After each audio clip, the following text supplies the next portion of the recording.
Today we will be, hold on, again. So today we will be discussing a new topic. Okay, we will talk about the media effects post-positivism. Okay, so where's all your Islamic attire, Gamon? All gone? Huh? Zaid, what are you wearing? No Islamic Islamic attires. Alright, so most of you are here, so I'm going to share the slides. Okay, can you see the slide? Yeah. Alright. Okay, so in previous classes, we've already discussed about critical cultural theories. Okay. So I hope you already understand critical cultural theory is not your typical what we call it scientific theory, okay, because it is quite biased, okay, and it starts off trying to blame someone or blame somebody else about the problem that's going on around us, okay, and the main thing that they would like to criticize is the maintenance of status quo. Alright, so how do the elites, for example, how do the status quo maintain their power? Okay, through many things, politics, economics, and also culture. Okay, and especially in media studies, media and communication, we have already analyzed, we've already discussed how this is being done. Okay, and then we've also talked about the influence of technology. Okay. So today we're going to discuss about post-positivism. So this post-positivism is considered the dominant, the dominant paradigm. Dominant means it is the most used, the most accepted, okay? Why is it the dominant paradigm? Because post-positivism, is the theories introduced by the American scholars. Right, and you can see later on when we go through this, that post-positivism is always, somewhat, in contrast or working in opposite of critical cultural theory, okay. And another reason why post-positivism is considered the dominant trend, it is because it is the most scientific, groups of theories. Scientific here means it offers very detailed methods, okay? The theory comes with methods.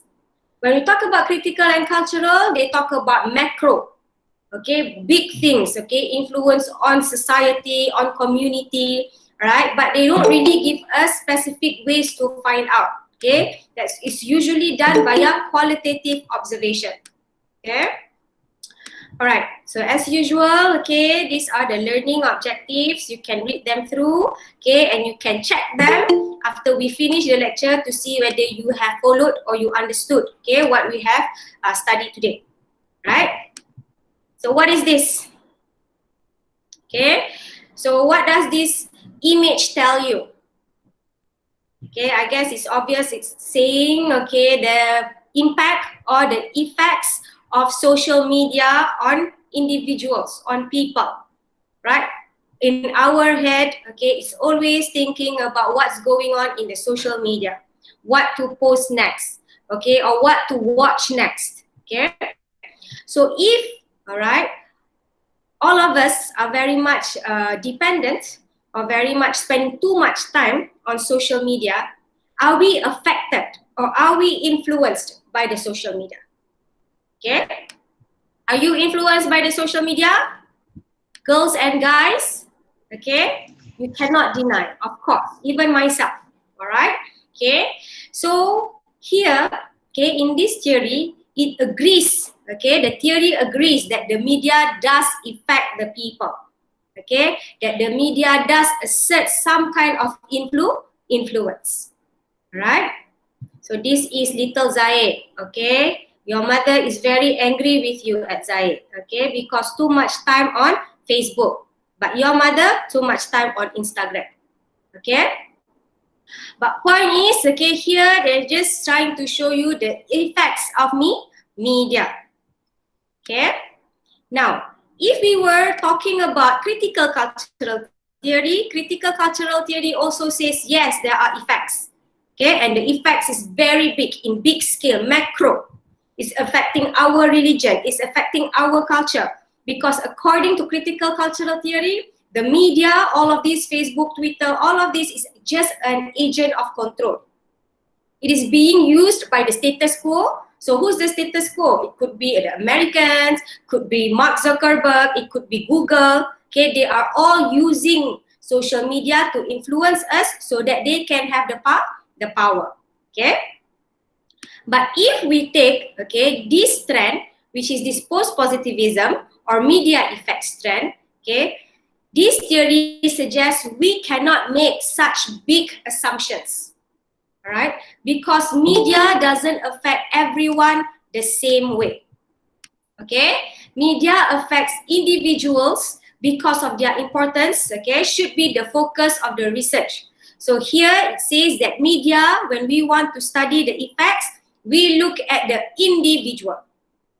We don't look at the overall macroscopic perspective. Can you follow? Instead of looking at the effects of media on the whole society, on culture, on politics and economy, we look at how the media affects Gamon, how it affects Dia, Ma Jiahuan, Siti Nur Syahmi. Okay, how it affects them differently.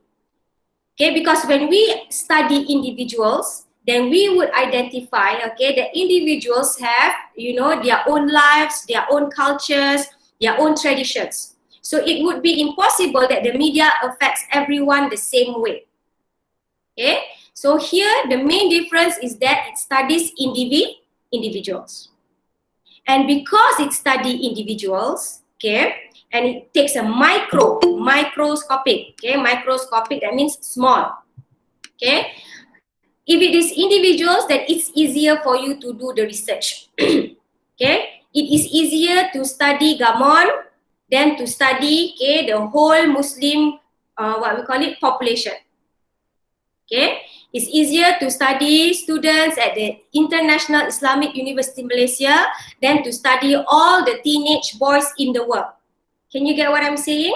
Okay, because the focus is small, it's much easier to do the research. It's much easier to measure. Okay, and this, okay, idea of post-positivism, okay, is also related to the idea of functionalism. Okay, why is it, okay, that this theory argues, okay, that media has limited effects, okay, that media is not all bad, okay, is because media has functions.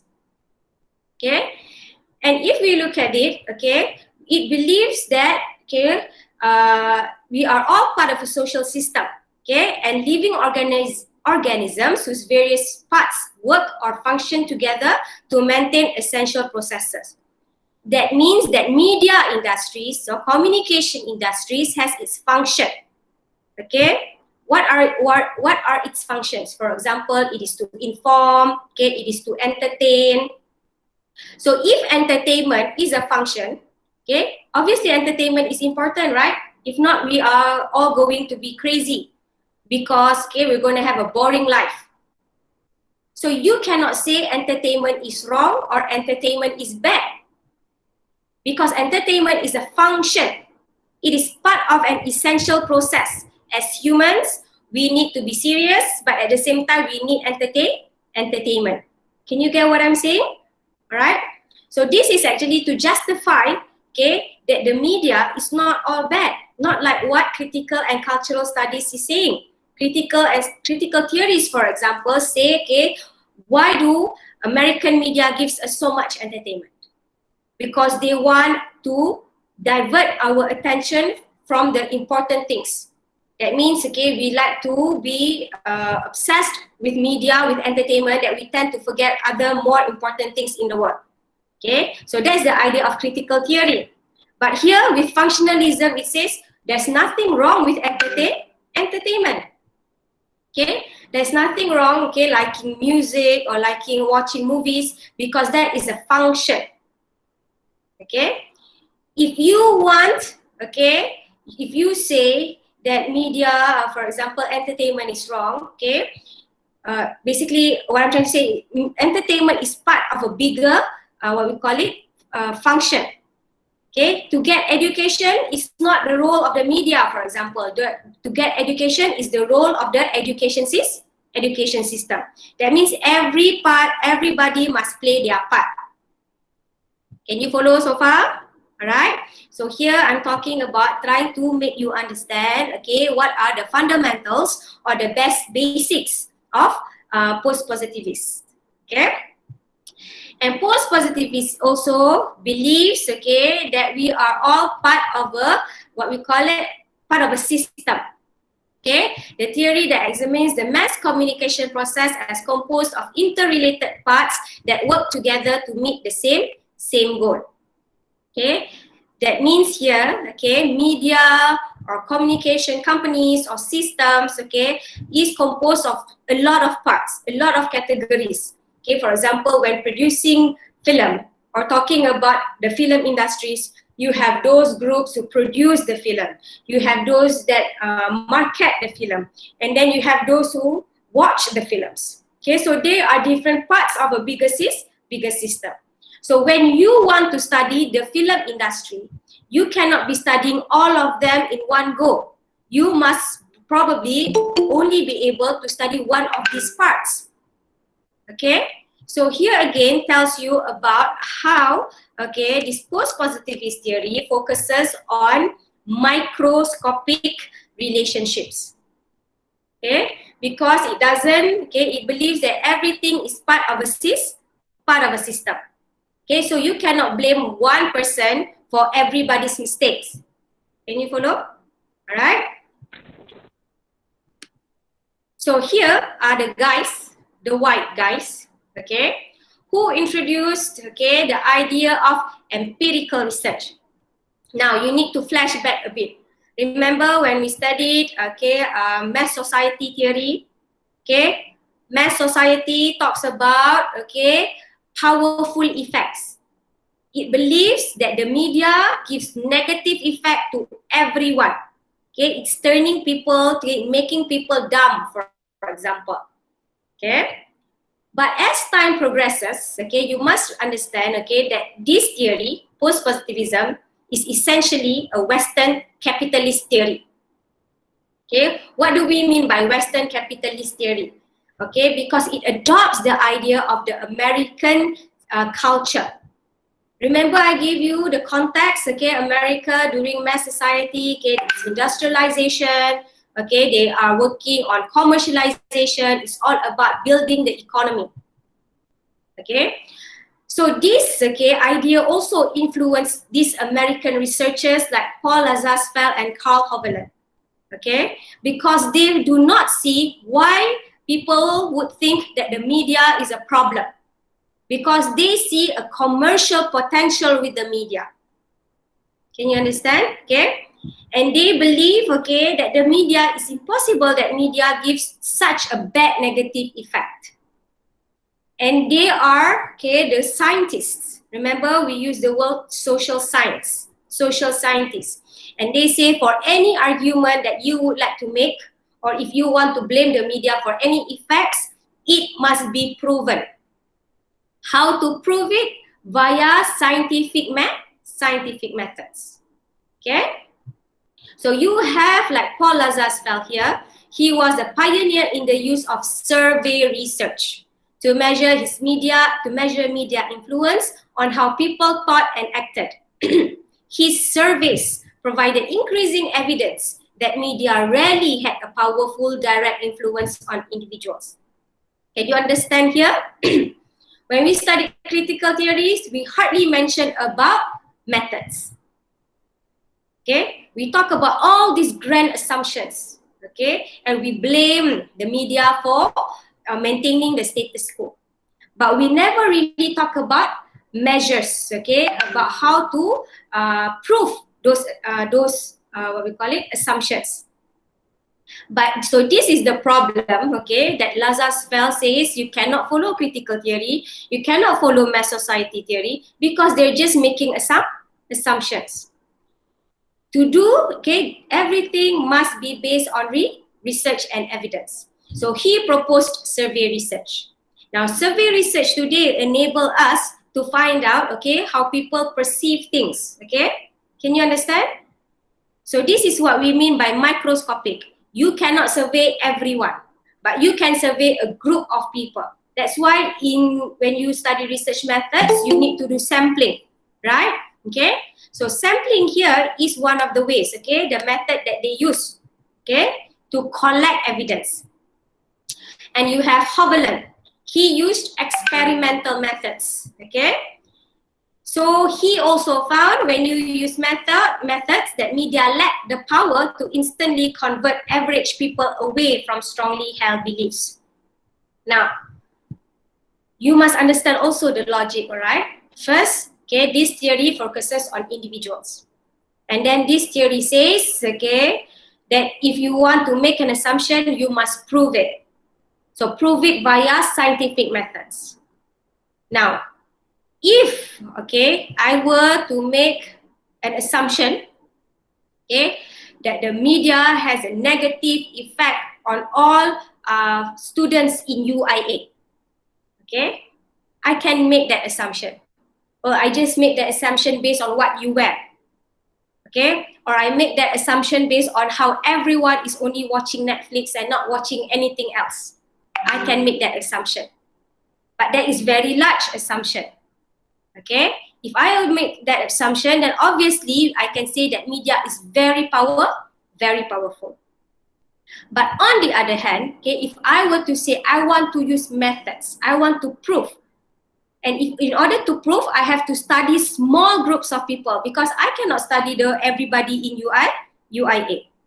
So when I select a certain group of people, then I will get more information from them. So I will need you to complete a survey. Or maybe I will need you to answer interview questions. So when you have the ability to answer on your behalf as the audiences, maybe you will tell me, yes, okay, I like to wear American fashion, but I never fail to complete my prayers, okay? I am a good Muslim. You will be able to give more information or defend your own use of the media. So from that data, obviously, it will tell me that yes, media have effects, but media will definitely have limited effects because media is part of a bigger system. Can you follow so far? All right, what do we mean by media is part of a bigger system? Because when I interview you or when I ask you to answer a survey, all right, I will definitely ask, right, your gender, where you are from. Okay, so all of this information will also tell me why you have a different experience with the media compared to the other person, okay, or to the other group members. Can follow or not? Okay, all right. Okay, so here, okay, why is this telling you the process why most studies, most research will be using post-positivism or this effects trend? Okay, because this trend offers you empirical research. It tells you how to measure. Okay, we will see examples of theories later, and all these theories are very detailed. Okay, they will provide you step by step. Okay, so when they were able to come up with this empirical, okay, these methods, those who support this paradigm have been successful, okay, to brand people who advocated mass society, propaganda theory, or critical theory as unscientific. That means those people who are Marxist, okay, who are culturalists, okay, they are sometimes blamed for being unscientific. Why? Because whatever they say, they do not provide strong evidence. Okay? And they exploited the commercial potential of new research methods. This is one point you must understand. All right? Now, when we talk about critical and cultural theory, they don't have commercial value. What do we mean by no commercial value? It's mostly the academics who can use them. Okay, those scholars would use them. Okay, but businesses, they would not be able to use this kind of theory because this theory by nature, okay, is already very biased towards businesses. But here, okay, who can do survey research? Everybody. Even the media companies can do the research.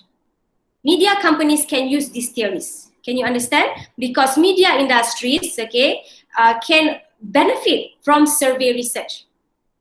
Okay, so that means, okay, this theory, okay, theory is post-positivism because it offers scientific methods, okay, it has more use. It is more flexible. It can be used in many situations.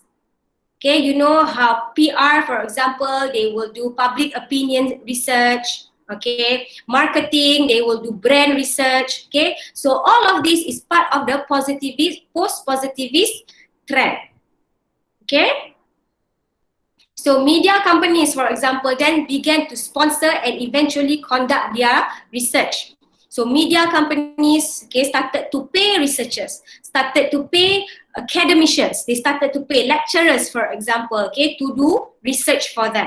Because this theory allows, okay, even media companies to get more data to benefit them. Because this theory is objective. It's not talking about status quo, it doesn't criticize, okay? So that's why it was successful, okay, this theory, okay, successfully established their approach within the various social science disciplines, political science, history, blah, blah, blah, blah here, okay? So this is why we, okay, post-positivism has become the dominant paradigm. So later on, okay, you will experience when you do your FYP, for example, okay, or when you take your masters and you have to do research paper, most of the time you will be using a post-positivist theory. Because a post-positivist theory will give you specific ways to measure, okay, for you to do the research. Okay? So far, right? Can or not? Can follow or not? So quiet. Oh, there's only 17. Okay, Can, where madam. 11? Yes, madam. Thank you, Can, madam. Fatin. Thank you, Arun and Sarah. Okay, where are the other 11 students? Huh? So here, okay, so when we want to understand post-positivist theories, remember, okay, post-positivism here is a big umbrella. Later you will see the different examples of these theories. Okay, this theory, post-positivism, okay, or limited media effects, okay, what are their principles? Number one, limited or minimal effects.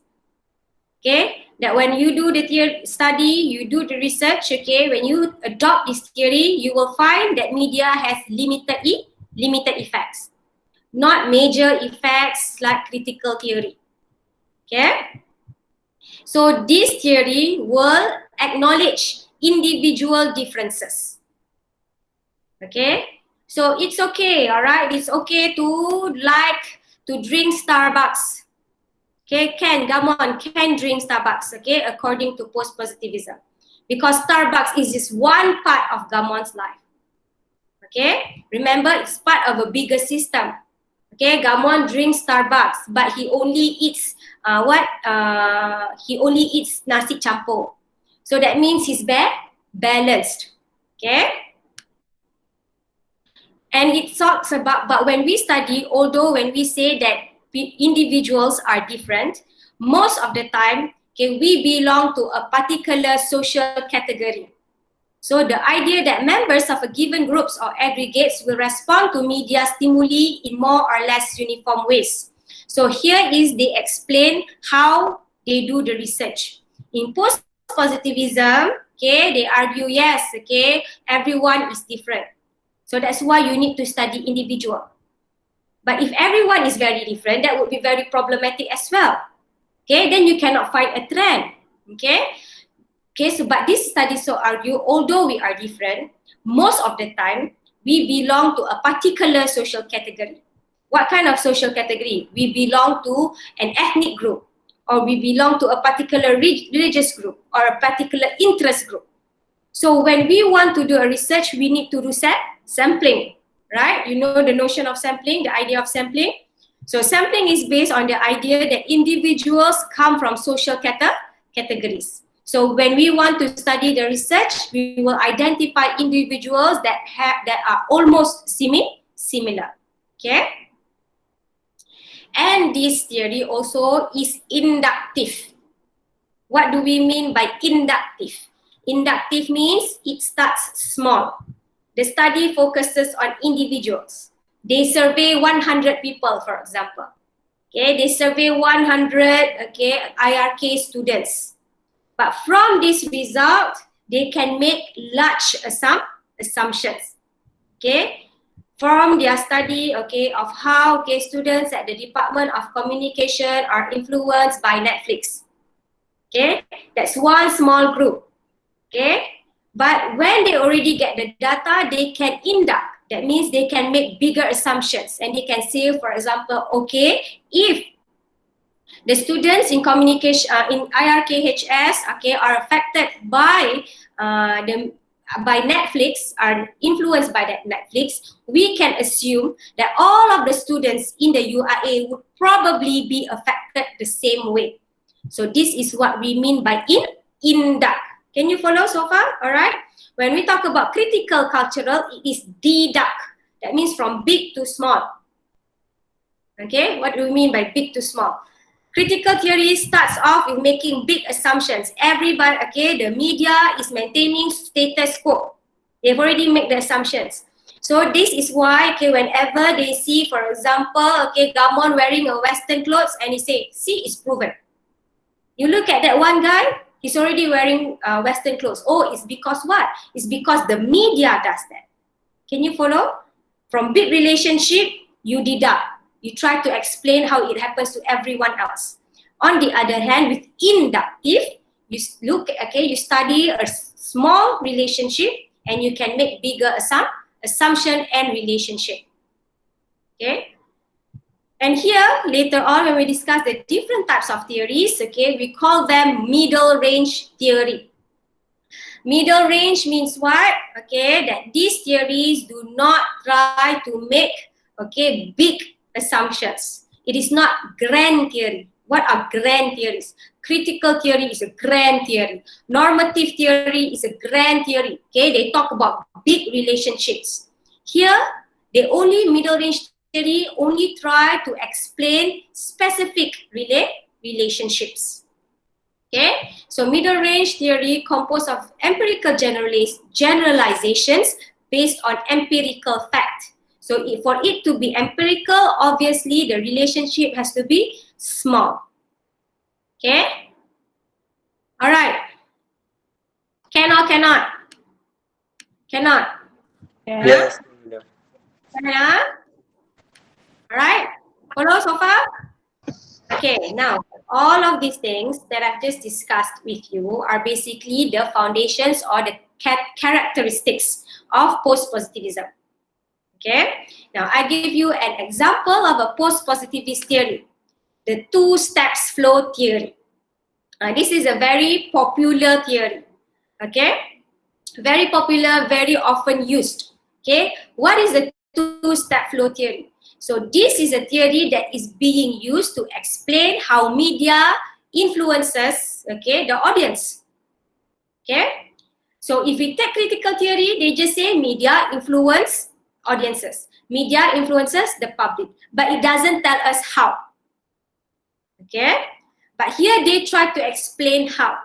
Okay, it says that the message that we get from the media is not necessarily direct. Okay, what the media tells us, even though the media tells us A, it does not mean we will accept it as A. Okay, we can accept it as something else because we are influenced by other things.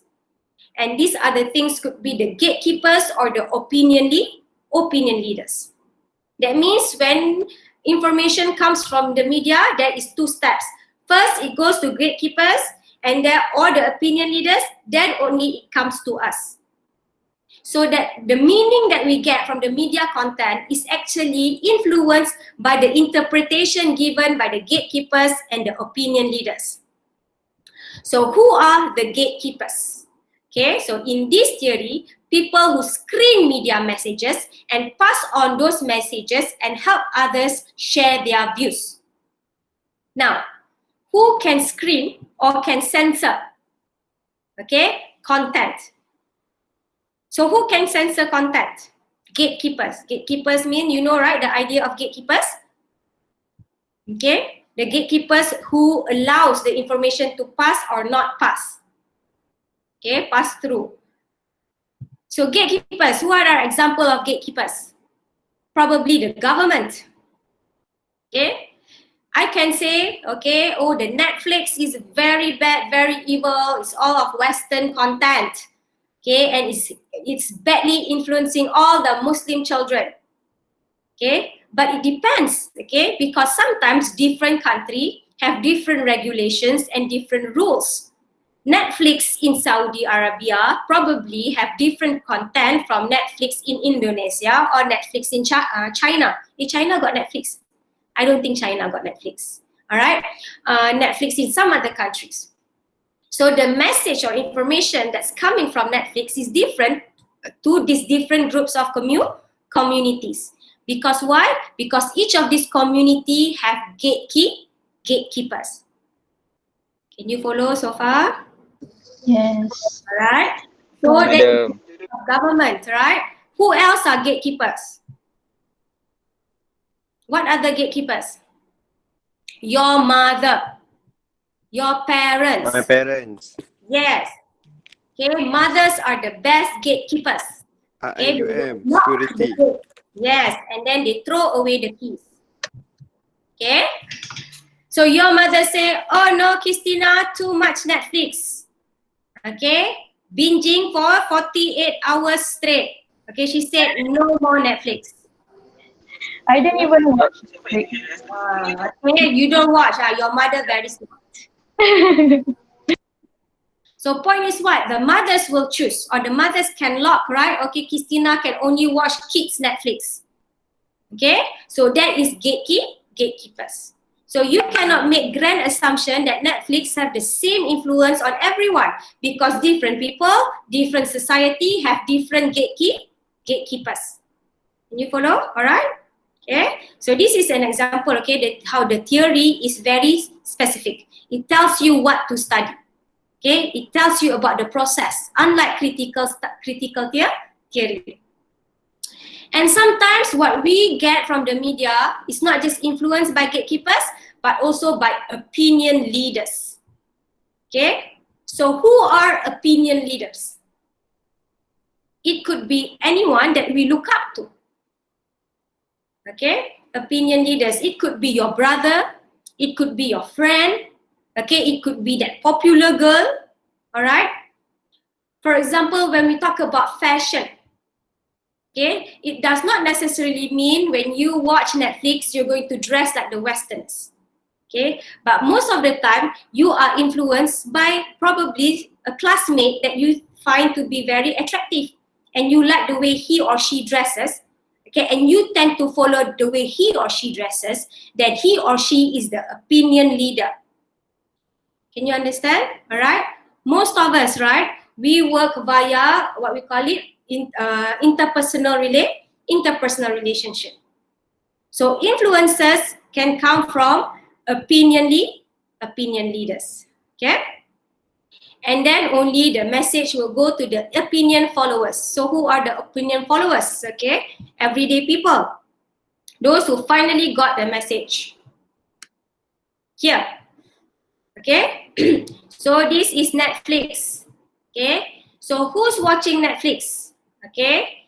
There are two different, okay, through this diagram is an example, okay.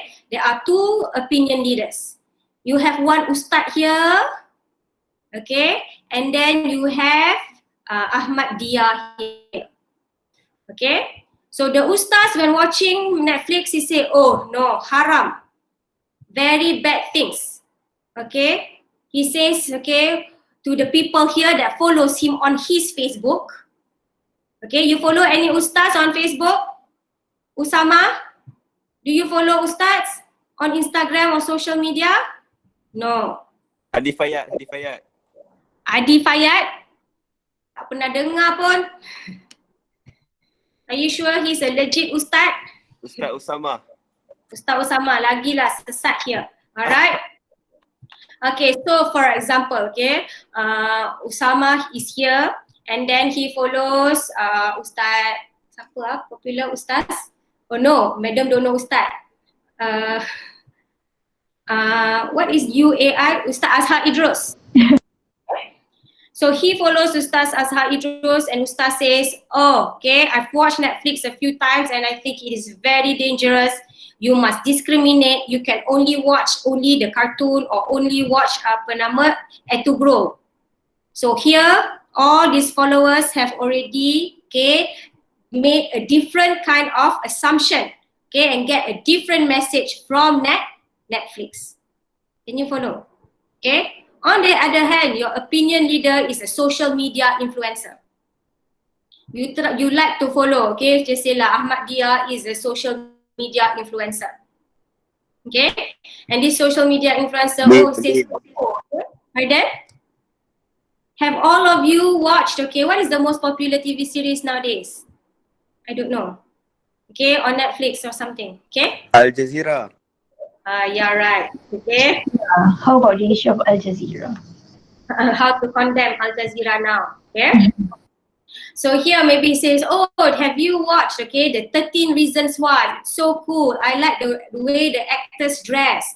And then all of these followers will interpret the message that are coming from here, from Netflix, through the opinions and the assumptions of these opinion leaders. Can you understand so far? So this is an example of how, okay, media influence is limited because the influence is not direct. It is two-step flow. First step, second step. Okay. Although the theory says 2 steps, when you do the research, you will identify there are many steps. Okay, you are influenced by the opinion leader and then you are influenced by the gatekeeper. There are so many other reasons. Can you identify, you understand? So that is why if you use this theory, it will say that the effect of media is minimal. Can you follow or not? All right. So the idea here, okay, now the idea of 2-step flow means, okay, that anyone can use this logic. Who can use this logic? Media companies can use this logic. Advertisers can use this logic. PR companies can use this logic. Politicians can use this logic. Politicians cannot get to all of you, so they will find opinion leaders. Okay? Advertisers, okay? Who do they use? Okay? They cannot get to you straight away. They will pay celebrities. They will pay social media influencers to influence you. Can you understand? So that's why they give free products to the social media influencers. So the social media influencers will make a review, will tell you how good it is, right? And then the followers will then follow. So this is also an example of how this theory is flexible. It can be used by many people, not just academics. It can be used by advertisers, by marketers, okay? All right, so here is an example.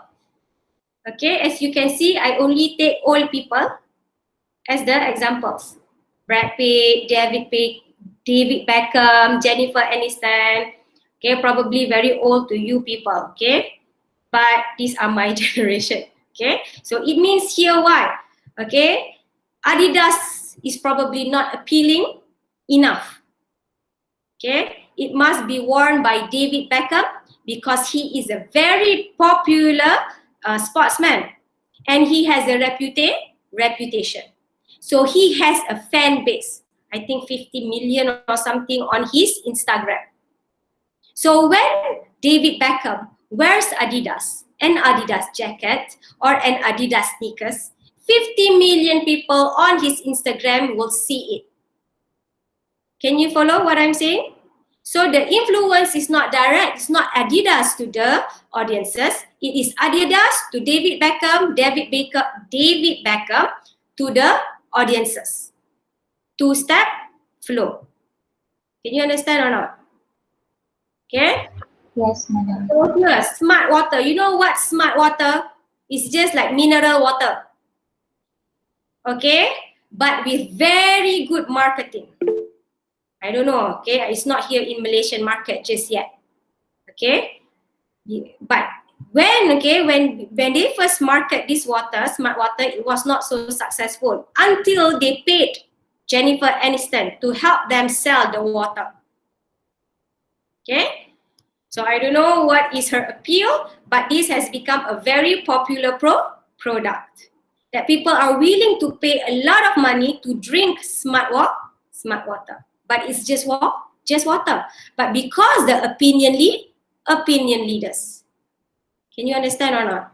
Okay, the same thing lah, Brad Pitt lah. Brad Pitt looks very old already lah, okay? But it's okay lah, same idea. Okay? So now I know Adidas is no longer just using David Beckham. They use a lot of celebrities, right? Now they are selling the Blackpink shoes, isn't it? 400 ringgit for a shoe that looks like kasut sekolah to me. It looks like a school shoes, white color. Okay, but 400 ringgit. But who was willing to pay 400 ringgit for those shoes? Who's willing to pay? None of you?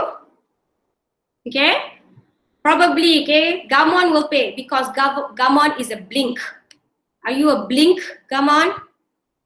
No, okay. So a blink would pay 400 to buy that Adidas shoe. So again, this is the nature of two-step flow. Can you understand? Yes, madam. Yes, madam. Okay, Nilofa. Okay, Nilofa sells a scarf and then she puts it on her Instagram.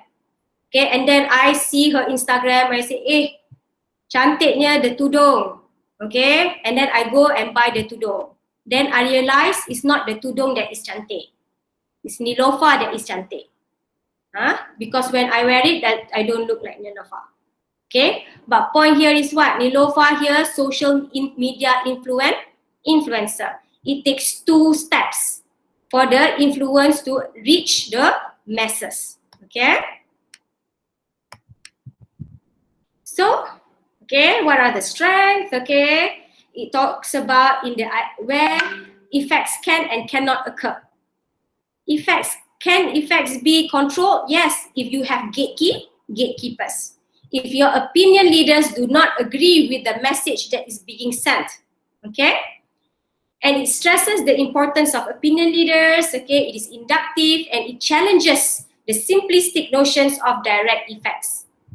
Okay, so this challenges the assumption that Netflix is bad for the Muslims. No, because Muslims have different opinion leaders. They are influenced by other things as well. Okay, but what are the weaknesses? Okay, the weaknesses. Okay, it is usually focusing mostly on behavior. It doesn't talk about although that even if we don't change our behavior, sometimes we are still influenced. Okay. And then it downplays reinforcement as an important media effect. Okay, it uses survey. So when every time a research uses survey, it will definitely minimize the effects. Okay, all right. And then the later research demonstrates a multi-step flow, like I've mentioned just now. It's not 2 steps. There's multiple steps. But what's important is to understand the idea that media influence is not direct. Okay. Or here, another example of the theory is an attitude change theory. Okay, this theory suggests that it's not easy for individuals to change their attitude. Okay, not like mass society. Mass society theory says you watch TV many times, you will change your attitude. You will change your beliefs. Okay, but this theory says no. Why? Because it argues that individuals usually have cognitive consistency. What's cognitive consistency? That means the way we think about things is consistent. We already have our own paradigm. As a Muslim, as a Malay, as a Chinese, okay, we have our values. Okay, and most of the time we try to maintain that value.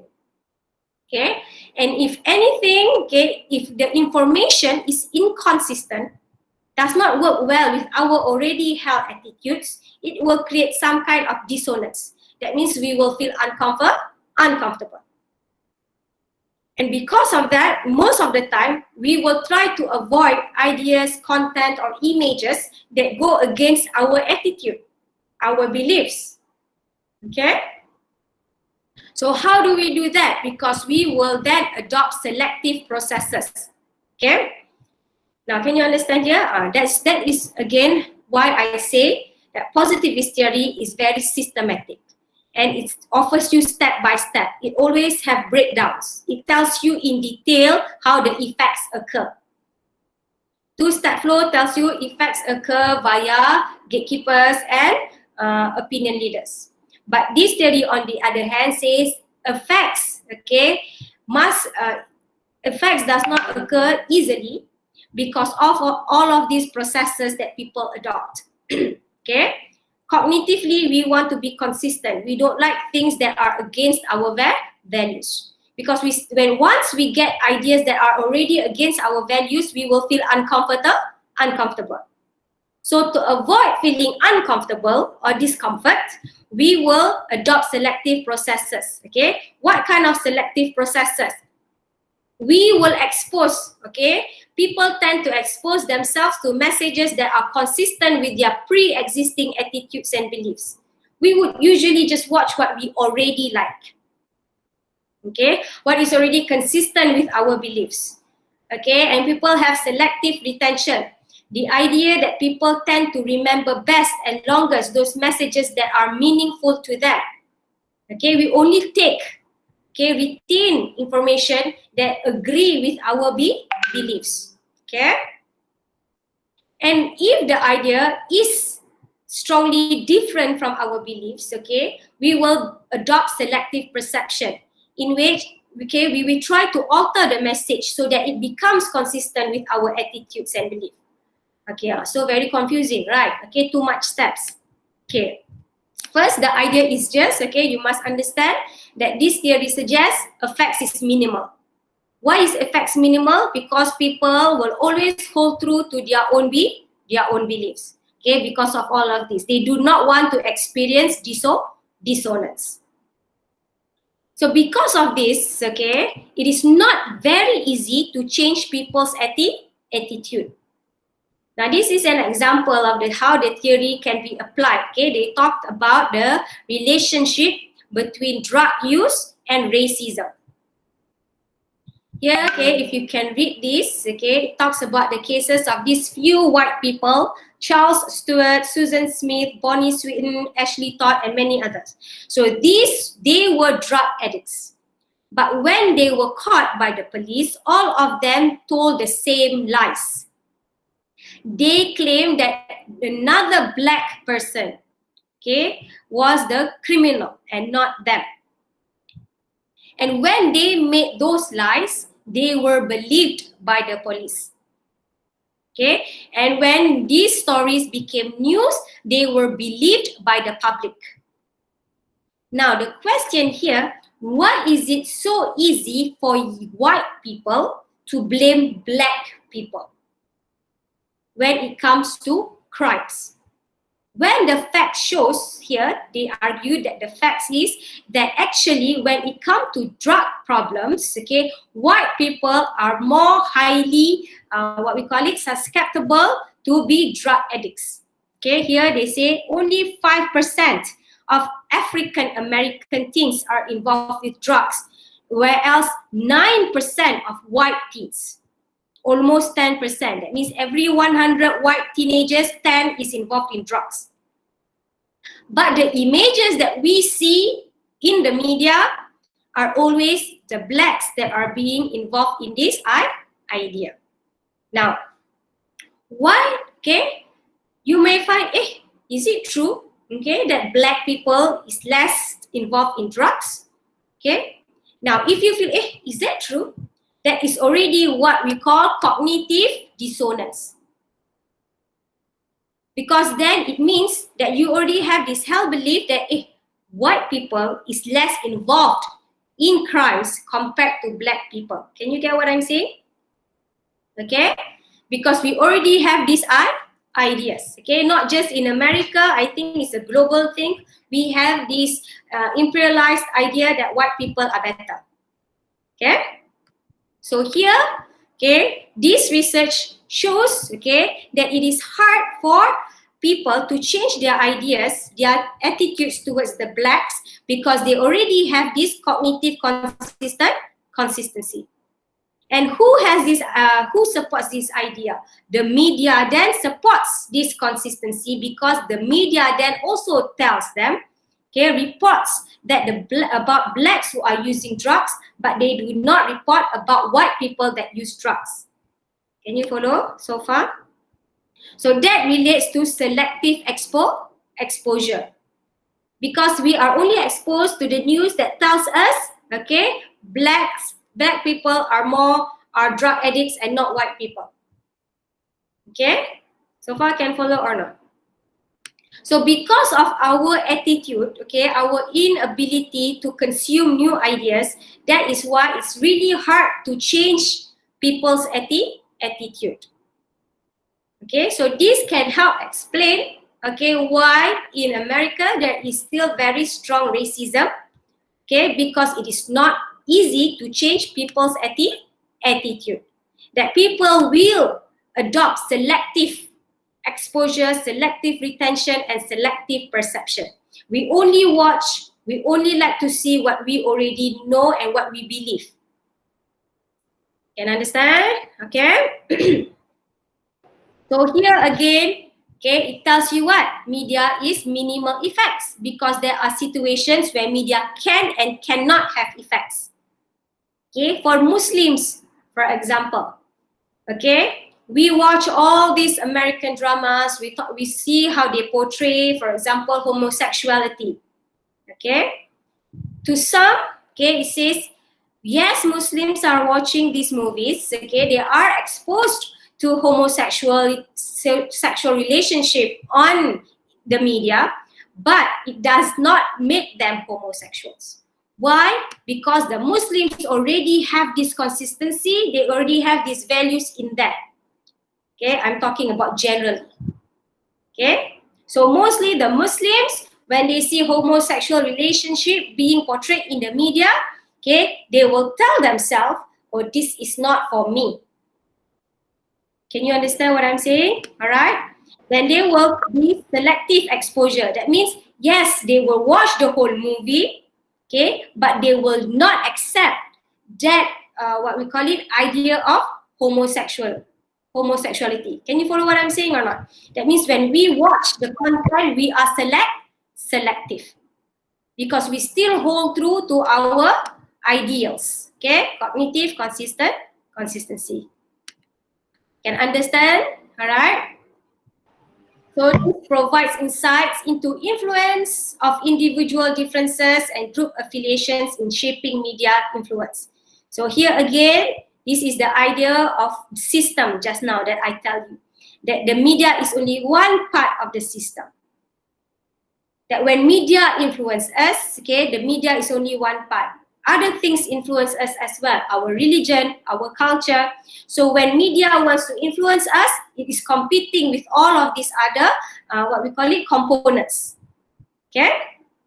So that's why attention to selective processes, okay, can help clarify how individuals process information.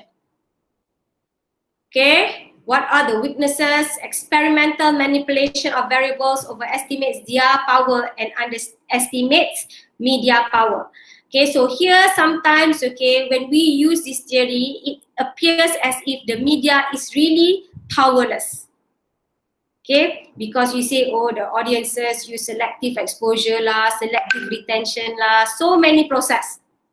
Okay, so this theory sometimes is criticized as actually trying to overestimate the power of everyday people. Okay, because most of the time when we watch content, okay, we are not selective. Okay, we just watch. Okay, and it focuses on information in media messages, not on more contemporary symbolic media. Okay, and it uses attitude change as only measure of effects. ignoring reinforcement and more subtle forms of media influence. So here it is being criticized by saying that media, okay, cannot change attitude. But here people say, okay, yes, maybe media does not change attitude directly, but media can change can assert some kind of influence, subtle forms. For example, normalization. Okay, I gave you the example of homosexuality just now. It does not change your attitude. It does not make you accept. Okay, but it does normalize homosexuality among Muslims. That means images of homosexuality is already nothing new to you. Can you follow what I'm saying? All right. So this is the criticism. Okay. It may not change attitude. Okay, but it still can have some kind of subtle influence. Okay, can understand or not? All right. So here are many others. Okay, don't sleep yet. A little bit more. Okay. Now, okay, you have other examples like information flow theory. Okay, this one is not. I'm not going to go in depth. I'm just giving you examples of post-positivist theory. Okay, so this theory says, okay, the influence or the effects of the media, okay, of the content of the media depends on the flow of the information. Okay, so what do we mean, okay, by flow? Okay, again, I'm just going to give you very generally. Okay, it depends on how the message gets to you. Okay, a message that gets faster, for example, okay, comes directly to you. That means the direct information will probably have more effect, okay, than an information that comes rather slowly. Okay, and there's also a theory that says, okay, effects is dependent, is influenced by the source. Okay, theory that examines the communication process from the point of view of some elite message source. Okay, so whatever effects or influence the media has, it depends on the source of the media content. Okay, now here, all of this again, okay, talks about limited effects and it could be measured. Okay, so the strength, okay, you can see is the same. All right. So basically, the weaknesses in post-positivism are the strength for critical theory. Okay, so critical theory will be criticizing all of these theories by saying that they are very simplistic. Okay, they fail to understand. Okay, to talk about status quo. Okay, but the strength of all these theories again, okay, since all of them are post-positivism, okay, it talks about, okay, it gives us clear picture on how to study or how to examine the process. Okay, so here, for example, information flow theory provide theoretical basis of successful public information campaign. So later on, maybe some PR students especially can adopt this theory. Okay, when you are doing, okay, you want to do campaign, okay, you will find what is the best way to get the information to the targeted group. Okay, so functionalism. So functionalism is another theory. Okay, just now I talked about here. I've already mentioned about functionalism. Okay, where is it? Here. When I discuss functionalism here, okay, I'm talking about the characteristics of post-positivism. Post-positivism will focus, okay, will talk about media as a function. It has a purpose. Okay, so when we study media effects, sometimes we can also adopt the functionalist theory. Functionalist theories here suggest, okay, that media, okay, the effects is what we call it. It serves a certain functions. So you cannot criticize it for influencing people because what it is really doing is just trying to work its own function and to put the system in balance. What does this mean? Okay, this means that this theory is neutral, it's very objective. When you want to study the effects of the media, you study the effects. You don't try to comment or try to justify the effects, okay, or try to relate the effects to something else. For example, like we talked about just now, entertainment. Okay, media has a manifest functions that are obvious. What is the function? To inform, to give us information, and to entertain us, entertainment. Okay, so these are manifest function. So if you see someone, okay, listening to the radio and jumping and dancing like crazy, it's okay because that is the function of the media. He is being entertained. Okay, so you don't have to consider, oh, his religion lah, okay, or this is this guy is not what we call it morally lah, not ethical lah, not Islamic lah. That is something else. If you want to measure his Islamic or his religiosity, you don't talk about it based on the media's function. That is the function of the ustaz, is the function of the religious school. Can you follow what I'm saying?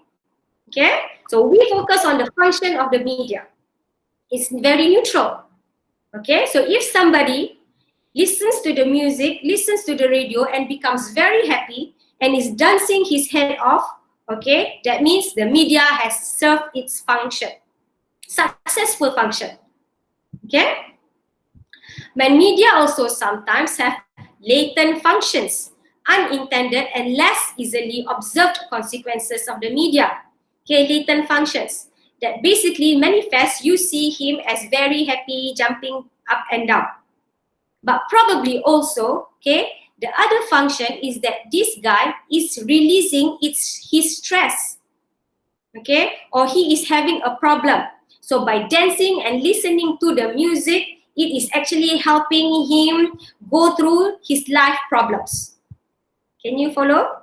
So that is the latent function of the media, something that the media do that you cannot see.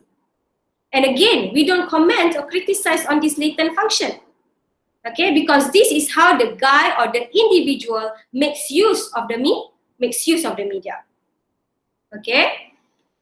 And then media have it's not here, okay, a dysfunction. Dysfunction means, okay, it serves the opposite, okay. Sometimes, yes, the media with entertainment, okay, you get happy, but at the same time, okay, it makes you waste your time. For example, you watch too much television, waste time, you do not study. Well, that is just the dysfunction. But you cannot blame the media for that dysfunction, because that dysfunction is the result of your media use. Understand or not? Okay? And sometimes also the media can have a narcotizing dysfunction. Okay, as news about an issue inundates people, they become apathetic to it. Okay, it means that media is supposed to inform us, but at the same time, too much information can narcotize drug us, make us feel like numb. We no longer feel anything. For example, today we hear of people saying, oh, we are so bored of politics. Politics is boring, too much politics.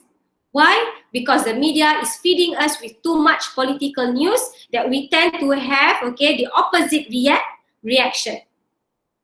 Okay? Or that nowadays people argue the media is making us less sensitive to human rights issues because we see too much human rights violations in the news.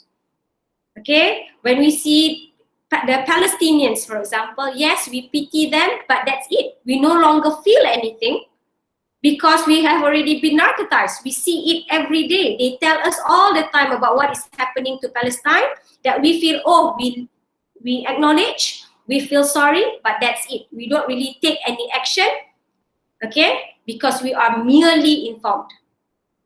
Okay? Now, right, so this is functionalism. So mass entertainment theory is under functionalism, which is the role of the media is to entertain. Okay? So what are the strengths of this theory? It positions media within a larger social system, like I said just now. In mass entertainment theory, the role of the media is to entertain. The more happy you are watching the media or listening to the music, the better.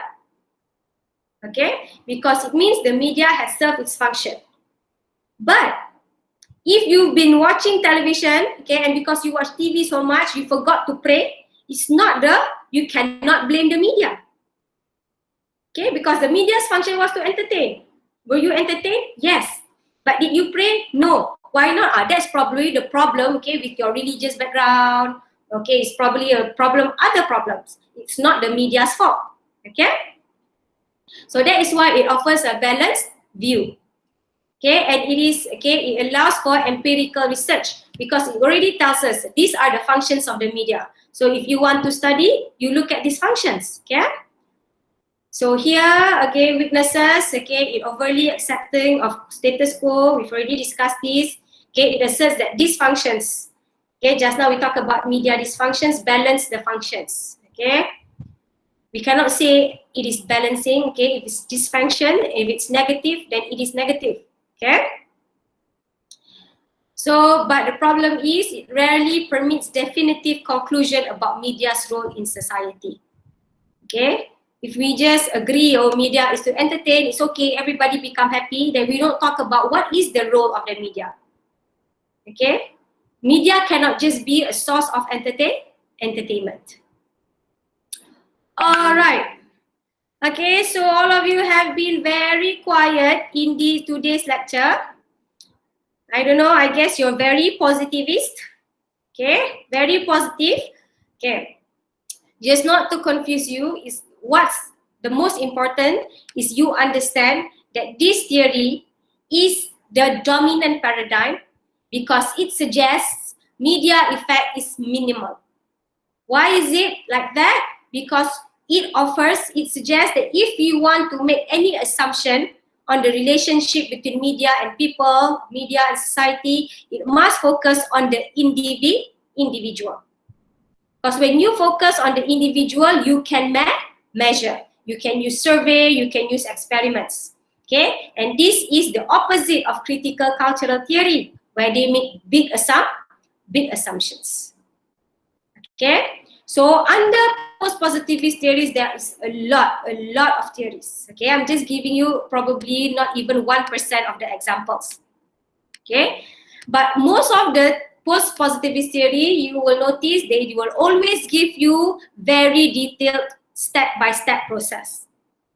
Okay? So that is why most of the time when you do research, you will adopt this theory because it will be easier for you to follow the step-by-step process in comparison to normative theory or critical theory. Okay, it just talk about the relationship in general. Okay, right? Okay. Any questions? Everybody all right? No, madam. Madam. Yes, madam. All right. Okay. So it's so that the assignment is due, right? Yeah. Okay. All right. So get it done. Submit your assignment, and then there's the second quiz. And we're almost done. Okay. All right, madam. All right. So one last time. Any other questions? Okay. Okay, no questions. Okay, if there's no questions, thank you. We end the class with tasbih, kafarah, and one as. The video will be up, yeah? But I think I've already uploaded. Hello, madam. Madam? Yes, Akmal. Hello? Yes, hello. Madam, I just want to ask regarding our assignment. I think my group members have WhatsApp you, but I'm still a little bit confused about that. Regarding the assignment on applying theories of media and society, and also the system, normative theory on the background. So what's the difference for the content? Okay, all right. Your group member asked, okay, about applied media theory. Yes, applied media theory is a particular type of theory. Okay. In the assignment, I ask you to apply any theory that we have studied today that you think can be used, okay, can be applied in your research or in your paper. Okay, So normative theory, you can choose, like we've already discussed, is it developmental, is it social responsibility? But at the same time, in your discussion, if you feel, you can use functionalist theory lah here, or you can apply what we call two-step flow theory, up to you. I see. You understand? I just want you to be able to just, if you feel that this theory applies here in a particular section in your assignment, just use it. Oh, meaning the either the post-positivist theory or the critical cultural. Whatever. Okay. Alright? The normative theory too is just to explain in general, kan, the whole system. Like is it the authoritarian or the Yeah, but normative beyond theory? that, if you are able to find other theories that's relevant, then you can use it. Okay, understand. Okay, thank you, Akmal. Right. Anybody Thank you, else have a question? Doctor, you're not limiting the number of theories for the third part, right? Yeah. What? Sorry? Come on. You're not limiting the number No, not limit the number of theories. Okay. Yeah, but it. of theories that we can apply for the third part. Yes, there's no limit to the number of theories, but it's not really about the quantity of theories that you use. It's really about how you are able to explain the relevancy of a particular theory. Okay, it could just be one, it's okay still, as long as it showed to me that you know what you're talking about. Okay, but if you put 10 or 20 theory but it's not relevant, then that's not the point lah. Okay? Alright? Thank you, madam.